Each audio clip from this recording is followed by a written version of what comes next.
আচ্ছা, জীবনে কখনো কোনো মৃত ব্যক্তিকে গোসল করিয়েছেন? যদি কখনো সুযোগ হয় তাহলে সেই মৃত ব্যক্তিকে গোসল করাবেন।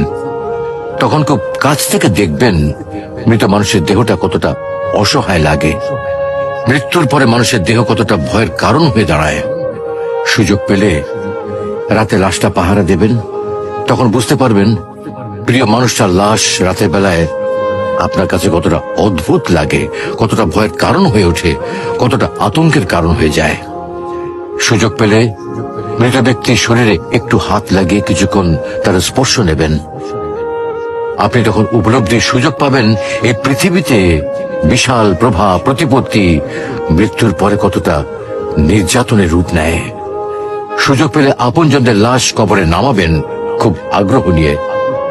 শেষবারের মতো মৃতদেহের মুখটি একবার দেখার চেষ্টা করবেন এবং বারবার উপলব্ধি করার চেষ্টা করবেন এই মৃতদের সাথে অনন্তকালের যাত্রার পথে এটাই আপনার জীবনের শেষ দেখা।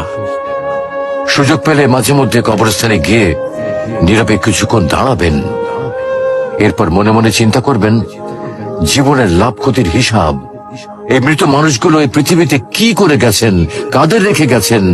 যাদের রেখে গেছেন তারা কি কখনো এই মৃত মানুষগুলোকে স্মরণ করার জন্য কবরস্থানের আশেপাশে একটি বারের জনকে দেখতে আসে?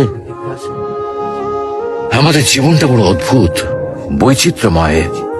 আমরা এর জন্য ওর জন্য, ধন সম্পদের জন্য, ঐশ্বর্যের জন্য, বাড়ি গাড়ি টাকা পয়সার জন্য কত মায়া দেখাই, আগ্রহ দেখাই, আরো চাই আরো চাই আমাদের। অথচ এই জীবনে আমরা মৃত্যুর কথা না ভেবে, পরকালের জবাবদিহির কথা না ভেবে কিভাবে আরো সম্পদ অর্জন করতে পারি সেই চিন্তায় বিভোর থাকি।